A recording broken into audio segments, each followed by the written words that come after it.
Bueno, mira, a mí me parece que las dificultades siguen siendo económicas. Es decir, yo creo que no hay, digamos que la falta de diálogo no es por falta de voluntad, sino por falta de estructuras que lo propicien, lo estabilicen y sobre todo que le den continuidad. Falta de estructura.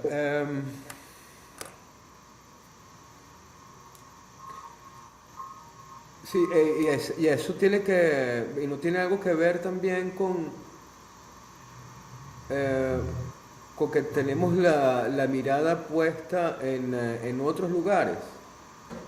Porque, Pues bien, o sea, ahí, no sé, es mucho más cercano a nosotros Bogotá. Por ejemplo, en cuanto a Venezuela, Caracas y Bogotá están supremamente cerca.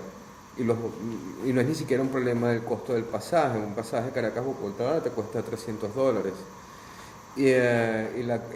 Las oportunidades que hay para producir intercambio entre la escena artística de Caracas y la de Bogotá son mínimas, ¿no? O sea, es mucho más eh, común que tú veas en Caracas o en Bogotá artistas europeos o artistas norteamericanos que ver a artistas de otras partes en Latinoamérica, incluyendo a Colombia. Entonces, pues hay precisamente, algo, sí, es cierto, o sea, la estructura cuenta, pero no hay algo más, no hay un problema cultural también.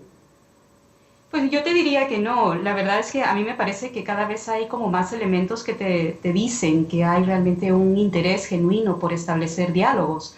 Me refería al asunto de las estructuras porque, digamos, podemos establecer diferentes conexiones. Actualmente ya no nos deberíamos de quejar de comunicación, hay medios que incluso son gratuitos, pero los desplazamientos son caros, pero sobre todo yo me centro en la parte de estas estructuras que puedan recoger, digamos, el resultado de esos diálogos. Es decir, yo lo veo principalmente desde mi ámbito de trabajo. Vivo en Guatemala, un país que escasamente tiene una escuela de arte. El Ministerio de Cultura difícilmente trabaja todo lo que es el territorio de la producción contemporánea. Las universidades no tienen, digamos, estudios especializados en arte, y menos en curaduría o crítica de arte.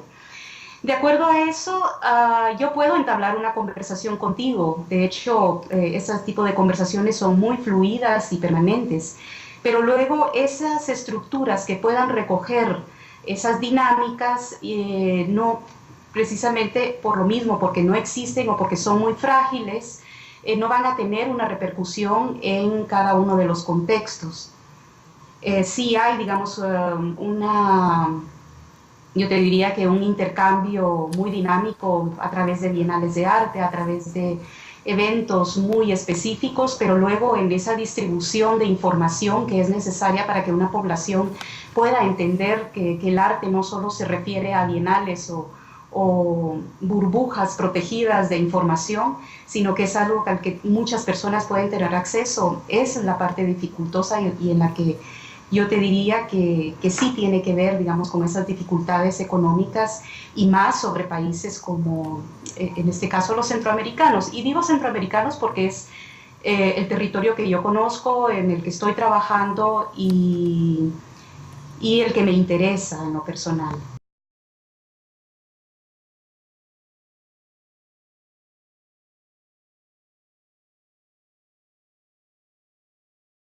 A mí las bienales me parecen siempre escenarios muy propicios, pero siempre son espacios privilegiados donde van a ir pequeños grupos de personas para la cantidad de personas interesadas digamos, en lo que es producción artística. Por otro lado, son escenarios temporales que solo le van a dar seguimiento al artista mientras que esté en exhibición, pero luego se queda como un gran vacío. y no se le puede dar seguimiento preciso a lo que está produciendo un artista, un grupo o un país. En ese sentido, a mí me parece que es un momento como que también deberíamos desplazar o voltear nuestras miradas hacia otros lugares donde se están produciendo diálogos interesantes y sobre todo como en el sentido de la herramienta de trabajo. A mí en lo personal me interesa mucho lo que está sucediendo en Centroamérica a través de las redes de trabajo que creo que empiezan como a tomar dinámicas en las que dan respuesta a estos vacíos. Pero por el otro lado, en toda Latinoamérica, se está produciendo este fenómeno tan interesante de digamos, lo que son las residencias para artistas. En ese caso, no es solo un escenario donde van a vincularse, van a entrar en relación diferentes actores del arte, sino que sencillamente son los lugares donde va a florecer ese diálogo que tanto nos interesa.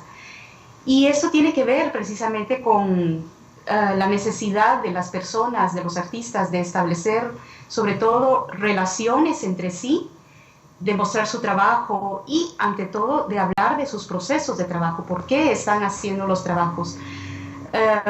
Me interesa mucho porque tiene que ver, digamos, con esta necesidad de conversación, necesidad de explicar sobre la marcha, un poco sobre la marcha, cómo se hacen las cosas, más que, digamos, un resultado específico en objetos, que catalogamos como arte, es más bien enfocado a esa relación humana, más enfocado realmente al individuo que a la producción de objetos artísticos.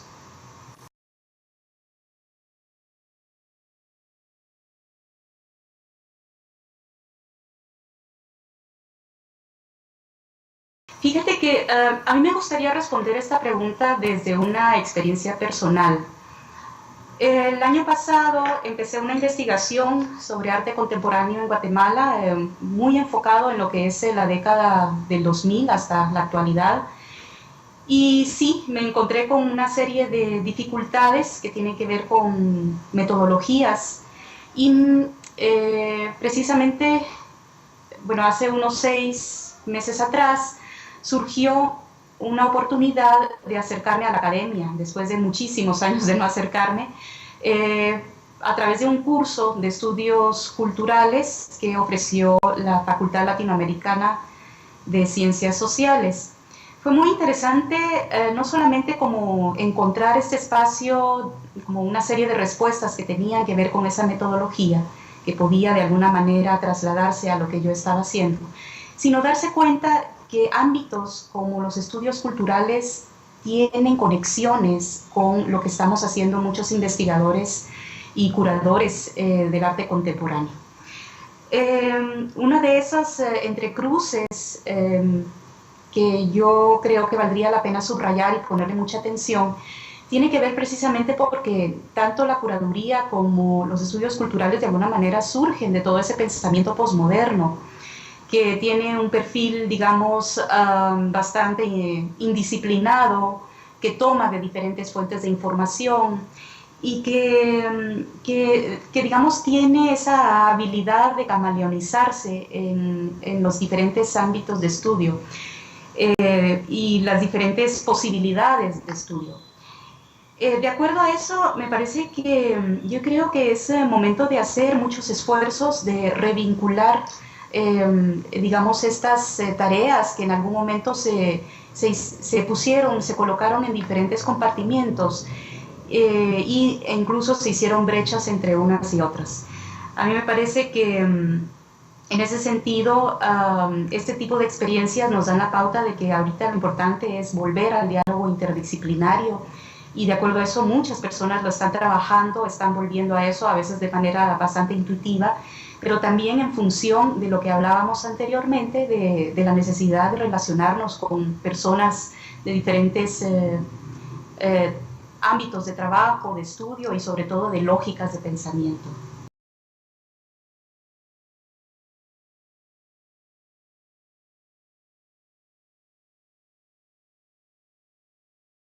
Bueno, mira, A mí me parece que más bien habría que cuestionar en qué momento nos encontramos frente a esas nuevas formas de comunicación.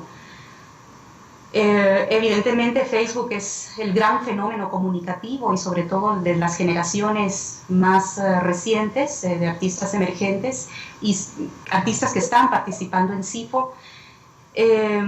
Para ellos es una comunicación que tiene que ver con esa necesidad de comunicarse entre ellos, es una comunicación rápida y por eso te diría que hay que ponerle atención, pero en cuanto a saber de que, como ha sucedido a través de muchos años, a través de las experiencias de las diferentes tecnologías, que siempre sucede ese primer momento de encuentro y de un poco de éxtasis, e incluso de quitarle mérito, porque hay como una especie de ese estado de transición en el que más adelante ya se encuentra el por qué y cómo puede funcionar de mejor manera esas redes sociales.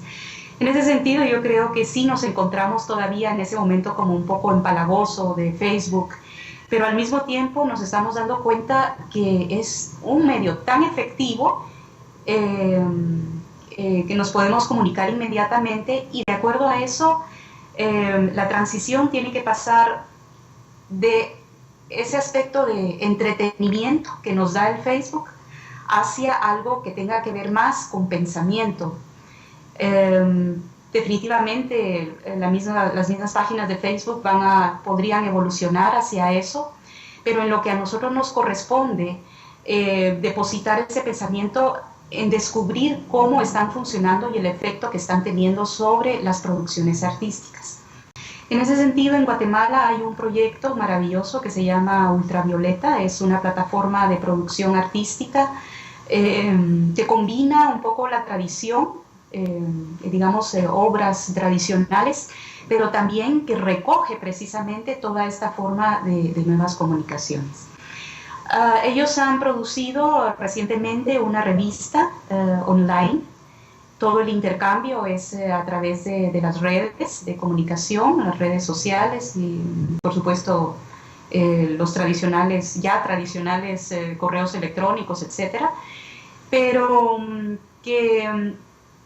esta revista se llama Suelta y es muy interesante porque combina trabajos de artistas como Alexandra Apóstol, Carolina Caicedo, en fin, y con muchos artistas y escritores de Guatemala, por ejemplo. Esa posibilidad nunca se había dado en un país como el mío.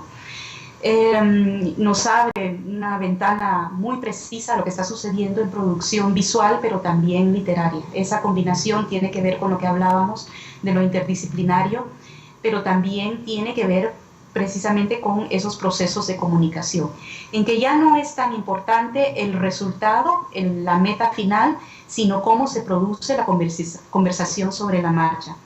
Es decir, a mí me parece que espacios como Facebook no solo no tienen que ver con geografías precisas, sino con nuevas dimensiones de comunicación. Y en ese caso, la forma de diálogo es realmente una conversación fluida y de mantenimiento de relaciones, más que digamos esta especie de conversación ilustrada en la que todos esperábamos tener como algo preciso y resuelto al final, sino siempre esto otro tiene que ver con algo abierto, permanente e incluso rizomático.